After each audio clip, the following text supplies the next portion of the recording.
We provide you the platform to turn your dreams into reality. Give wings to your aspirations with KR Mangalam University. पाक को सबक सिखाने के लिए भारत ने बनाया एक और बड़ा प्लान। बूंद बूंद पानी को तरस जाएगा पाकिस्तान। सिंधु जल संधि रद्द करने के बाद फिर होगी वाटर स्ट्राइक। आखिर क्या है भारत सरकार का नया प्लान? आइए हम आपको बताते हैं। भारत अब सिंधु नदी के पानी को लेकर बड़ा कदम उठाने जा रहा है। केंद्र सरकार ने सिंधु नदी से जुड़ी परियोजनाओं को तेजी से पूरा करने के लिए खास प्लान बनाया है। ऐसे में भारत का यह कदम आने वाले दिनों में पाकिस्तान के लिए बड़ा झटका होगा। दरअसल इस एक्शन से पाकिस्तान में जल संकट और गहरा सकता है। उसे पानी की भारी किल्लत का सामना करना पड़ सकता है। सूत्रों की माने तो सरकार ने तय किया है कि जम्मू कश्मीर में सिंधु नदी से जुड़ी पन बिजली और सिंचाई परियोजनाओं को तेजी से पूरा किया जाएगा। इसका मतलब यह है कि भारत अब सिंधु नदी के अपने हिस्से के पानी का पूरा इस्तेमाल करना चाहता है, और वो भी जल्द से जल्द। केंद्रीय पर्यावरण मंत्री भूपेंद्र यादव ने साफ कहा है कि सरकार इन प्रोजेक्ट्स को सबसे ज्यादा प्राथमिकता दे रही है। उन्होंने बताया कि मंत्रालय इन परियोजनाओं को सभी जरूरी पर्यावरण मंजूरी जल्द देगा। इसके लिए एक सिंगल विंडो पोर्टल बनाया गया है, जिससे फाइलें इधर उधर भटके नहीं और फैसले जल्दी हों। भारत की यह योजना सिर्फ विकास ही नहीं बल्कि रणनीतिक रूप से भी बेहद अहम है।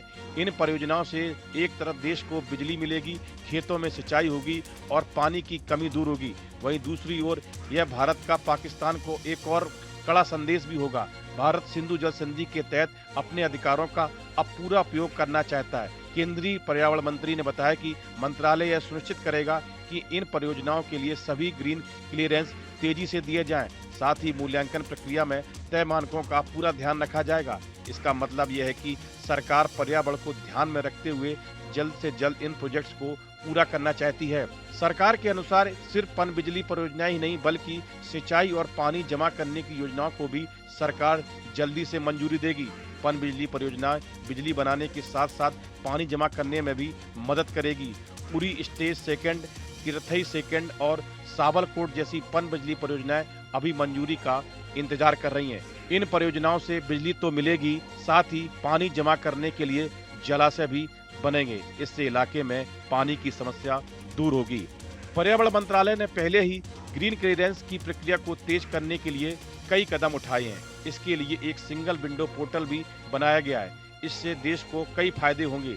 बिजली मिलेगी, सिंचाई होगी और पानी की समस्या भी दूर होगी। अलबत्ता पाकिस्तान के लिए यह खबर छाती पर सांप लौटने से कम नहीं है, क्योंकि जैसे जैसे सिंधु नदी बेसिन के पानी पर भारत अपना नियंत्रण स्थापित करता जाएगा, उसकी ओर जाने वाले पानी का बहाव कम होता जाएगा। पहलगाम में हुए आतंकी हमले के बाद केंद्र की मोदी सरकार ने सिंधु जल संधि को निलंबित करने सहित पाकिस्तान के खिलाफ कई बड़े फैसले लिए। तत्कालीन प्रधानमंत्री जवाहरलाल नेहरू और पाकिस्तान के तत्कालीन राष्ट्रपति अयूब खान ने हस्ताक्षर किए थे। संधि का उद्देश्य दोनों देशों के बीच नदियों के जल बंटवारे की शर्तें तय कर विवाद को समाप्त करना था। सिंध नदी प्रणाली में कुल 6 नदियां शामिल हैं, जिनमें 3 पूर्वी नदियां रावी, ब्यास, सतलुज और 3 पश्चिमी नदियां सिंधु, झेलम और चिनाब हैं। इस समझौते के तहत भारत को पूर्वी नदियों का नियंत्रण और उपयोग का अधिकार मिला है, जबकि पाकिस्तान को पश्चिमी नदियों का नियंत्रण मिला है। पाकिस्तान की लगभग 80% कृषि सिंचाई सिंधु जल प्रणाली पर निर्भर है।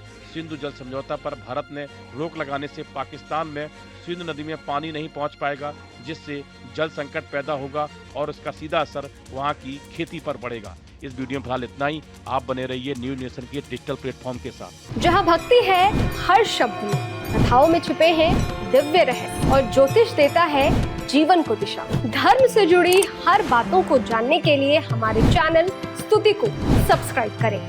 चैनल पर जाने के लिए इस लिंक पर क्लिक करें।